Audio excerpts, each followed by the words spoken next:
But if you pay attention to me, we're going to talk exactly how to do that.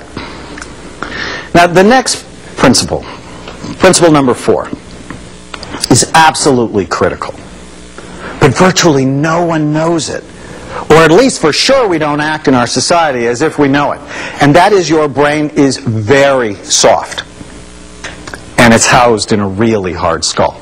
Your brain is the consistency of soft butter, tofu, custard, somewhere between egg whites and Jell-O. And it's housed in a really hard skull that has many sharp, bony ridges. Brain injuries matter. They damage the brain, and they can ruin your life. We need to do a much better job at taking care of our brains. The next principle is many things can hurt your brain. And many things can help your brain. So let's talk about that, because you want to know what it is. So what are the things that can hurt your brain? Well, we've already talked about a couple of them. Drugs, very bad for brain function. Toxic fumes, head injuries. Alcohol is not a health food. Now, I know many of you are out there and you're like going, got to have my glass of red wine a day. Doctor says I have to do it. This is good for me. No, no, no, no, no. The research really says 1 or 2 glasses a week can be helpful for you, because a little tiny bit of alcohol tends to balance cholesterol levels. People who drink every day have a smaller brain. And I would just suggest to you that when it comes to the brain, size matters. You don't want a smaller brain. And alcohol is directly toxic to brain function. Lack of exercise. If you don't exercise on a regular basis, that's decreasing blood flow. It's very bad. You'll notice we're going to talk a lot about exercise. Not getting good sleep. People who get less than 6 hours of sleep at night have lower overall blood flow to their brain. And with that comes all sorts of problems. Chronic stress. I mean, we're living in this fast-paced society, often under a lot of stress. And if you don't have a stress management technique, this is prematurely aging your brain. Smoking. Smoking is a disaster for brain function. Now, can you tell the skin of a smoker? How? Dry. Dry. Wrinkled. Doesn't look healthy. Why? Because smoking constricts blood flow to your skin. It does exactly the same thing to your brain and prematurely ages it. And did you know too much caffeine can do the same things? Now, I already know some of you are going, okay, doc, how much can I have? And I have to tell you, 1 or 2 cups a day, it's not that bad for your brain. More than that, it's a nightmare for brain function because it constricts blood flow. It also dehydrates you. And it fools you into thinking you don't need to sleep. That's why as soon as you wake up, got to have my cup of coffee in the morning. Right? It's not good for you. You can do without it. Negative thinking is terrible for brain function. Isn't that interesting? That if you focus on what you hate about in your life, your emotional brain fires up, but your thoughtful brain gets colder. So you become unhappy and you make bad decisions. So how you think moment by moment determines in part how your brain works. Okay, now these are things that hurt your brain. Let's talk about some things that help your brain. New learning, like tonight. Whenever you learn something new, your brain makes a new connection. When you stop learning, your brain actually starts to disconnect itself. You always want to have a new project where you're learning something new. A healthy diet. You are what you eat. We're going to spend a lot of time in the last segment talking about brain-healthy foods. Daily, vitamins and fish oil. We'll talk about that, as we will exercise. Exercise is literally the fountain of youth, and I'll tell you why.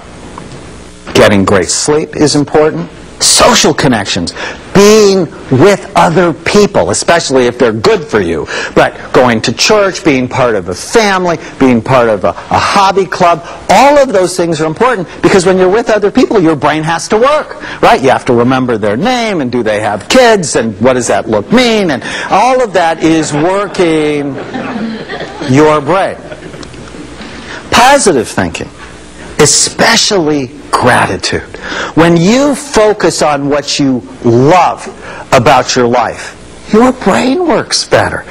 The emotional brain sort of settles down. The thoughtful brain goes up. You're actually more coordinated when you focus on what you love about your life. So a very simple exercise that you can take home. And they've actually found this to decrease depression in people who have clinical depression is just write out every day 5 things I'm grateful for today. 5 things I'm grateful for today. It can be your health, your family, your job, whatever it is. It can be your dog. Whatever it is, focus on it, because when you bring your attention to gratitude, you feel so much better. Interestingly, meditation is also amazing for brain function, and meditation fooled us. Those of us that are brain imaging doctors thought what meditation would do would be calm down the brain. It absolutely doesn't do that. What meditation does is it activates the most thoughtful part of your brain, so that you make better decisions, so that you feel happier, so that you're actually more intelligent.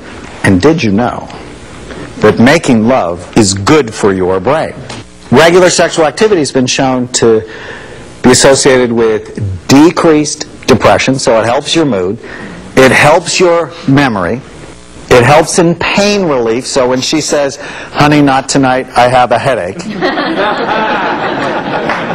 you can say, "Well, did you know there are 2 studies with migraine headache sufferers that say having an orgasm decreases pain frequency by 50%.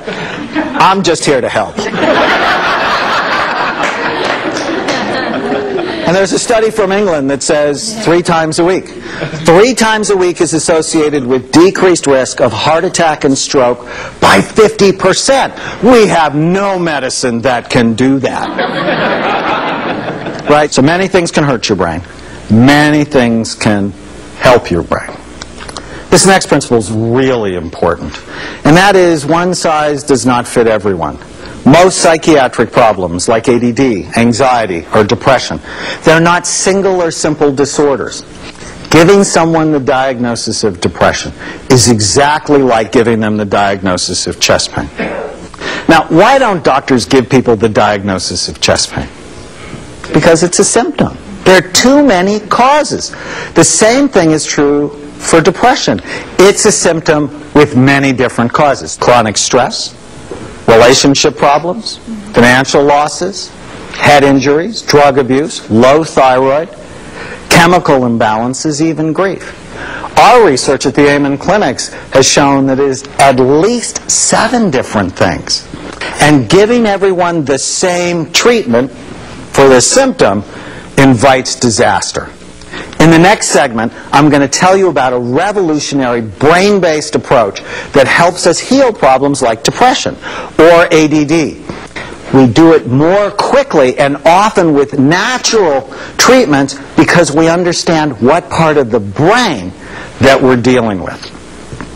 Now, the last principle, the most exciting thing that I'm going to tell you, is that you can change your brain and change your life. Your brain can change. On the television, you see 2 SPECT scans. This is a patient that came to see me because he had temper problems. The image on the left shows low overall activity.